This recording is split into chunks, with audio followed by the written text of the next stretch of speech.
So there I was, standing in the registration line at the Galactic Military Academy on Krex'thor, surrounded by what could only be described as a convention of evolutionary nightmares. And let me tell you, when your orientation packet cheerfully mentions that you're the first human exchange student in the Academy's 3,000-year history, that's not exactly a confidence booster. The Krexans towered over me at a solid 8 feet tall, looking like someone had crossed a crocodile with a bodybuilder and given the result a bad attitude. Their scales gleamed under the harsh alien lighting, and every single one of them kept staring at me like I was some kind of exotic pet that had wandered into their military installation by mistake. "Next," barked the registration clerk, a particularly intimidating specimen whose name tag read Administrative Specialist Krexan, because apparently on this planet, even the pencil pushers could bench press a small vehicle. I stepped forward with my paperwork, trying to look more confident than I felt. Maya Rodriguez, reporting for the exchange program. Krex'nor's massive head tilted as he examined my documents with the kind of fascination usually reserved for zoo exhibits. "Ah yes, the human. You're assigned to theoretical studies only, of course. Combat training would be inadvisable for your species." "Inadvisable how?" I asked, genuinely curious. "Well," he said, consulting his tablet, "according to our xenobiology reports, humans have single-layer skin, minimal natural armor, and bone density comparable to our juveniles. Physical combat training would likely result in immediate fatality." Great. I was attending Space Marine University, and they thought I was made of tissue paper and good intentions. However, Krex'thor continued, "Commander Thaxol has graciously agreed to allow you to observe advanced tactical classes from a safe distance, behind protective barriers." Commander Thaxol chose that moment to stride past the registration desk, and I had to crane my neck back just to see his face. This guy made the other Krexans look like the JV team. His uniform was covered in enough ribbons and medals to open a craft store, and he carried himself with the kind of swagger that suggested he'd personally conquered at least 3 solar systems before lunch. He paused when he noticed me, and his expression shifted to what I can only describe as barely contained amusement. "So this is our human observer. How quaint." The way he said quaint made it sound like he was describing a particularly adorable but utterly useless houseplant. "I'm looking forward to your weapons demonstration tomorrow, human Maya Rodriguez. It should be quite educational for everyone involved." His smile revealed rows of teeth that belonged in a natural history museum's predator exhibit. "I do hope you won't find the experience too overwhelming." As he walked away, I caught several other students exchanging what were probably bets about how long it would take me to pass out during class. The general consensus seemed to be somewhere between 30 seconds and immediately upon seeing the weapons. Standing there in that massive alien military complex, surrounded by creatures that could probably arm wrestle a tank and win, I had a choice.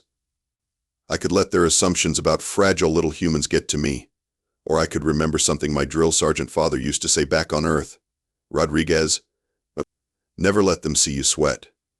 And if you're going to prove a point, make sure it's a point they'll never forget." Tomorrow's weapons class was going to be interesting. Advanced tactical combat turned out to be held in what could generously be called an amphitheater, if amphitheaters were typically designed to showcase instruments of mass destruction. The room was circular, with tiered seating that put every student at the perfect angle to witness whatever carnage was about to unfold in the center demonstration area. I took my assigned seat in the back row, naturally, where I'd be safely out of range of any accidents. The other students filed in around me, representing what appeared to be the galaxy's greatest hits of warrior species. There were the Zephyrians with their 4 arms and natural exoskeletons, a couple of Thornback destroyers whose names pretty much said it all, and something that looked like it had evolved specifically to win bar fights across 3 dimensions. Commander Thaxol entered with the kind of theatrical flair that suggested he'd missed his calling in dramatic arts. He was wheeling in a weapons cart that looked like it had been designed by someone with serious anger management issues and an unlimited defense budget. "Students," his voice boomed across the chamber, "today we'll be examining the XR-47 plasma disintegration rifle. This weapon represents the pinnacle of Krexan military engineering, capable of delivering enough concentrated energy to vaporize a small moon." He lifted the rifle from its case with reverent care. The thing was massive, easily 4 feet long and probably weighing more than I did. Its surface was covered in warning labels in at least 6 different languages, and it hummed with the kind of barely contained energy that made your teeth itch. The XR-47 requires significant physical strength to operate, Krexan continued, hefting the weapon like it was a feather. The recoil alone would shatter the bones of lesser species. The energy discharge produces radiation levels that would be immediately fatal to most biological entities within a 50-meter radius. His eyes found mine across the classroom, and his smile turned predatory.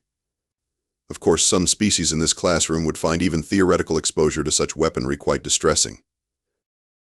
A ripple of barely suppressed laughter went through the students.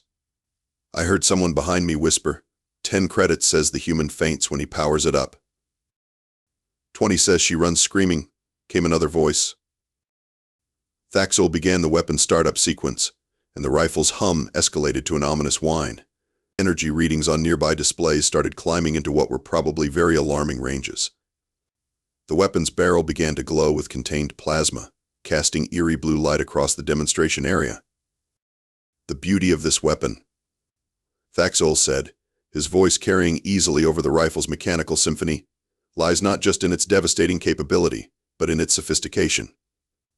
Lesser civilizations might assume that simply pointing and firing would suffice, but the XR-47 requires intimate knowledge of plasma dynamics, energy regulation, and tactical field applications. He began loading a demonstration cartridge, each movement deliberate and dramatic. Without proper training and natural physical capabilities, attempting to operate this weapon would result in immediate catastrophe for the wielder. The energy readings peaked and several students instinctively leaned back in their seats. The weapon was now fully charged and ready to demonstrate exactly why the Krexan Empire had conquered half the known galaxy. Krexan's gaze swept the classroom before settling on me once again. Now, are there any questions about the theoretical applications of advanced plasma weaponry? Any observations from our human exchange student, perhaps? The silence was deafening. Every eye in the room was on me, waiting to see if the fragile little human would finally crack under the pressure. I raised my hand. Actually, yes, I have a question. Krexan's eyebrows, or what passed for eyebrows on a reptilian face, rose in apparent surprise. Please enlighten us with your inquiry. I stood up slowly, keeping my voice conversational and polite. Well, I was wondering if I could take a closer look at the weapon. Just to better understand the theoretical concepts you're discussing. The silence in the room shifted from expectant to confused. Several students exchanged glances that clearly said, did the tiny human just ask to handle the moon-vaporizing death machine? Krexan's smile widened, showing off those impressive predator teeth. Of course, human Maya Rodriguez. I'm sure a closer examination would be quite educational. He gestured for me to come down to the demonstration area, and I could practically feel the anticipation radiating from the other students. This was clearly going to be the highlight of their day, watching the fragile human get a reality check courtesy of advanced alien weaponry. I made my way down the steps, noting how the energy readings on the nearby displays were still climbing. The weapon's hum had reached a pitch that was making my fillings vibrate, and the air around it shimmered with barely contained power. Careful now, Krexan said as he handed over the rifle. It's quite heavy. I took the weapon, and immediately noticed something interesting. Yes, it was heavy, but not impossibly so. Maybe 40 pounds, which was less than the pack I'd carried during survival training back home. The balance was off, though, too front-heavy for sustained aim, and the grip was clearly designed for hands larger than human standard. Fascinating, I said, turning the rifle over in my hands. The plasma chamber design is really quite elegant, though I'm curious about the energy regulation system. I pointed to a series of vents near the barrel. These heat dispersion units seem like they might create a bottleneck under sustained fire. Krexan's confident expression flickered slightly. The cooling system is perfectly adequate for combat situations. Oh, I'm sure it is, I agreed, continuing my examination. It's just that the vent placement suggests you might get thermal buildup right about. I ran my finger along the weapon's housing, here, which would cause the plasma containment matrix to destabilize after, maybe 15 continuous shots? The classroom had gone completely quiet. Even the weapon's humming seemed subdued. I continued turning the rifle, noting the various components and connections. And this power coupling here, it's a really clever design, but if the energy flow exceeds optimal parameters, you'd get feedback through the primary coils. That would cause the whole system to either shut down automatically or... I looked up at Krexan with genuine curiosity. Actually, what happens if the safety interlocks fail? Does the weapon just overload, or does it take the user with it? Krexan's jaw had gone slightly slack. How did you? Those are highly classified technical specifications. Oh, is that what these are? I said, pointing to the various components I'd identified. I was just making educated guesses based on basic plasma dynamics and energy systems theory. You know, standard physics. I handed the weapon back to him, noting how he took it with considerably less swagger than before. It really is an impressive piece of engineering, though. Quite sophisticated. Thank you for letting me take a look. The silence in the room was profound.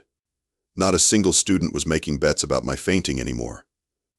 Instead, they were staring at me with expressions that ranged from confusion to something that might have been the beginnings of concern. Krexan stood holding his pride and joy, looking like a man who'd just realized that his impressive magic trick had been casually explained by a member of the audience. Yes, he said finally. Well, that was quite observant of you. Krexan recovered his composure with admirable speed, though I noticed his grip on the rifle had tightened considerably. Of course, theoretical knowledge is quite different from practical application. Perhaps you'd care to demonstrate your understanding by reassembling the weapon after field stripping? He set the rifle on the demonstration table with a decisive thunk.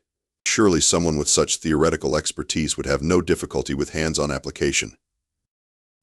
The challenge was clear, and the classroom atmosphere shifted back to anticipation. This was more like it, their expressions said.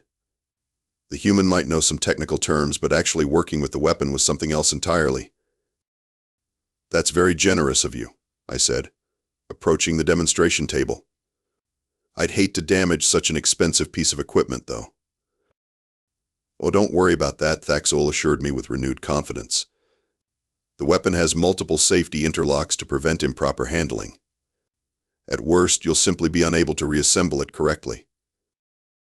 I nodded thoughtfully and began breaking down the rifle. The disassembly was straightforward enough, once you understood the basic principles. Plasma chamber disconnected first, obviously then the power coupling system, followed by the targeting array and finally the structural housing components. So, I said conversationally as I worked, I should probably mention that my background isn't entirely theoretical. My father was a marine weapons specialist back on Earth, and my mother worked in demolitions for the Corps of Engineers. I had the rifle completely field stripped now, its components laid out in neat rows on the demonstration table. The weapon that had been humming with contained destruction was now just an organized collection of parts. I actually grew up on Camp Pendleton, I continued, picking up the plasma chamber housing and examining the internal components. Learned to field strip an M16 before I could ride a bicycle. My parents figured that if I was going to be around weapons, I should understand how they work. I began reassembling the rifle, but with a few modifications. The heat dispersion issue I'd noticed earlier was easily solved by reversing the polarity on two of the cooling vents, which would create better airflow through the thermal exchange system. A paperclip from my pocket made an excellent conductor bridge to eliminate the power coupling bottleneck, and the piece of gum I'd been chewing provided just enough insulation to prevent energy feedback in the containment matrix. The thing about human military families, I said, making final adjustments to the targeting system, is that we don't really do anything halfway. When your bedtime stories include discussions of ballistic trajectories and your family vacations involve visits to weapons testing ranges, you tend to pick up a few things. I stepped back from the completed rifle, which was now humming with noticeably improved efficiency. The energy readings on the nearby displays showed a 30% increase in output stability, and the thermal indicators were running significantly cooler. There we go, I said, wiping my hands on a spare cloth. Should work a bit better now. The modifications are completely reversible if you don't like them, but the improved energy flow should give you better sustained fire rates and reduce maintenance requirements. Thaxol stared at the weapon, then at me, then back at the weapon. The energy readings were clearly showing improved performance, but his brain seemed to be struggling to process how a supposedly primitive human had just upgraded his state-of-the-art military equipment using office supplies and confectionery. You, he said slowly, modified a classified military weapon, using chewing gum. And a paperclip, I added helpfully. Don't sell the paperclip short. Sometimes the simplest solutions are the most effective. The other students were leaning forward in their seats now, craning to see the display readings that confirmed what their instructor was clearly having trouble accepting. The human hadn't just successfully reassembled the weapon, she'd made it better. Would you like to test it? I asked. The firing range is right over there, and I'd be curious to see if the modifications perform as expected under actual use conditions. Thaxol moved to the firing range like a man walking toward his own execution. He raised the modified rifle, aimed at the reinforced target downrange, and squeezed the trigger. The weapon discharged with a sound like concentrated thunder, and the target simply ceased to exist. Not vaporized, not destroyed, just gone, leaving only a faint outline of superheated air where it had been standing. The silence that followed was absolute. Thaxol stared at the empty space where the target had been, then at the weapon in his hands, then at me. The display screens around the firing range were showing energy output readings that were apparently causing some concern among the automated monitoring systems, because several alarms were now beeping politely. He fired again. Another target vanished with the same casual finality. The power efficiency is remarkable, I observed, checking the readouts. You're getting about 35% better energy transfer than the original specifications called for. The thermal management improvements should let you maintain that output for sustained periods without degradation. One of the Zephyrian students, a four-armed warrior named Krex'thor, who'd been particularly vocal about betting against me earlier, leaned forward in his seat. His voice was barely above a whisper. What kind of death world did you come from? I turned to look at him, noting the genuine concern in his multifaceted eyes. Earth, I said simply. We call it Earth. The word hung in the air like a confession. Earth, repeated another student, a thornback whose natural armor plating had been shifting color with what I was beginning to recognize as anxiety. That's the planet in Sector 7, right? The one that developed nuclear weapons before achieving spaceflight? That's us, I confirmed cheerfully. Though to be fair, we developed nuclear weapons, biological weapons, chemical weapons, and about 16 different ways to end all life on our planet before we figured out how to reliably get off it. It was a very educational period in our history. Krex'thor's four arms were now wrapped around himself in what was probably a self-comforting gesture. And you survived that? Well, obviously, I said, though it was touch and go there for a while. The Cold War was particularly exciting. Nothing quite like the existential dread of mutually assured destruction to really bring out the best in human engineering. Thaxol had been listening to this exchange while still holding his upgraded weapon, and I could see the pieces clicking into place behind his eyes. The human hadn't just demonstrated theoretical knowledge or gotten lucky with a field modification. The human had casually improved a military weapon that represented the pinnacle of Krexan technology, using the kind of practical experience that came from a species that had spent centuries finding new and creative ways to potentially eliminate itself. Your species, he said slowly, developed weapons capable of planetary annihilation before you achieved interstellar travel. Several times over, actually, I said. At one point, we had enough nuclear weapons stockpiled to destroy Earth about 40 times, which seemed like overkill, if you'll pardon the expression. But apparently some of our leaders felt that being able to end the world once just wasn't sufficiently deterrent. The classroom was now so quiet I could hear the air circulation systems running. Every student was staring at me with the kind of expression usually reserved for unexploded ordnance. And you're still alive, Krex'thor said, making it sound like an accusation. Most of us, we've gotten much better at not accidentally ending civilization since then. It's been almost 80 years since our last major oops we nearly destroyed everything incident. We're quite proud of that record. The transformation in classroom dynamics was immediate and profound. Within minutes of my casual revelation about humanity's tendency toward weaponized extinction events, I found myself promoted to assistant weapons specialist by a Commander Krexan, who seemed to be experiencing some kind of philosophical crisis. Perhaps, he announced to the class, his voice carrying a new note of what might charitably be called respect, we should take advantage of having someone with such extensive practical experience available to assist with technical questions. The students who'd been making bets about how quickly I'd faint were now approaching me with the kind of cautious politeness usually reserved for unexploded ordnance. Krex'thor, the Zephyrian who'd seemed most concerned about my planet of origin, raised one of his 4 hands tentatively. Assistant Weapons Specialist Maya, he said, the title sounding strange in his multitonal voice. I've been having issues with my sidearm's energy regulation system. It keeps overheating after extended use. I examined the weapon he handed me, a sleek Zephyrian design that was clearly built for someone with 4 arms and natural exoskeleton protection.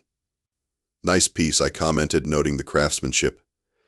The problem is probably in your power cell configuration. See how these energy conduits are arranged in parallel?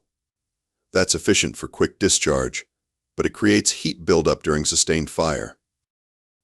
I made a few quick adjustments to the internal connections, redistributing the power flow through a series configuration that would sacrifice a tiny bit of peak output for much better thermal management.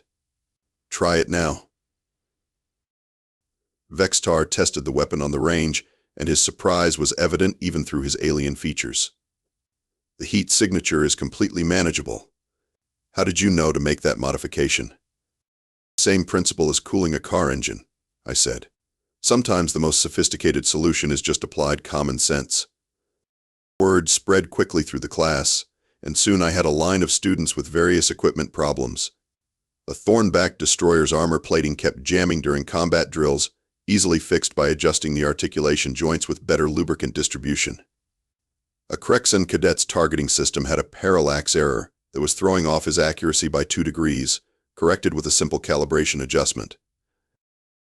Each solution I provided was met with the same mixture of gratitude and barely concealed concern. These were warrior species from civilizations that had conquered star systems, and they were taking technical advice from someone they'd initially dismissed as a fragile novelty. Commander Krexan watched this development with the expression of someone whose worldview was being systematically dismantled and rebuilt. During a brief pause in the equipment consultations, he approached me with what looked like genuine curiosity. Maya Rodriguez, he said, I must ask, if humans are capable of such technical proficiency and practical problem-solving, why does the Galactic Council classify your species as developing with limited technological capabilities? I considered the question while helping a student unjam a particularly stubborn plasma cartridge. I think it's because other species mistake our restraint for inability. Humans have learned, sometimes the hard way, that just because you can build something doesn't mean you should use it. I handed the repaired weapon back to its owner and turned to face Krexan fully. We have a saying back on Earth, speak softly and carry a big stick. The idea is that true strength doesn't need to advertise itself. When you've spent centuries learning exactly how easy it is to break things, you tend to be more careful about when and how you apply force. The classroom had gone quiet again, students listening to this exchange with obvious fascination. The thing is, I continued, humans are the only species in this galaxy that developed weapons capable of ending our entire civilization before we achieved interstellar flight. And we're still here. That doesn't happen by accident. It happens because we learned restraint, cooperation, and the value of solving problems without automatically reaching for the biggest stick available. I gestured to the modified rifle still sitting on the demonstration table, its improved efficiency readings still displaying on the monitors. We don't underestimate other species' capabilities, and we don't assume that our way is the only way. But we also don't advertise exactly what we're capable of, because we've learned that sometimes the most dangerous weapon is the one your opponent doesn't know you have. Thaxol nodded slowly, and I could see understanding dawning in his reptilian features. Your species practices strategic deception through apparent vulnerability. Not deception, I corrected gently. Just discretion. There's a difference between hiding your capabilities and simply not feeling the need to prove them to everyone you meet. As the class period came to an end, students filed out with their newly repaired and optimized equipment, each offering respectful nods that would have been unthinkable an hour earlier. I packed up my things, noting how the atmosphere in the room had fundamentally shifted from dismissive amusement to cautious respect. The last student to approach me was Krex'thor, who'd been quiet through most of the technical consultations. "Maya," he said, "I have to ask, if your species is this capable, and you've survived developing planetary annihilation weapons, what exactly would it take to actually threaten Earth?" I shouldered my bag and smiled at him with the kind of expression my drill sergeant father used to get when discussing tactical scenarios. "Well, Krex'thor, that's the beautiful thing about restraint. The answer to that question is something we really hope nobody ever has to find out."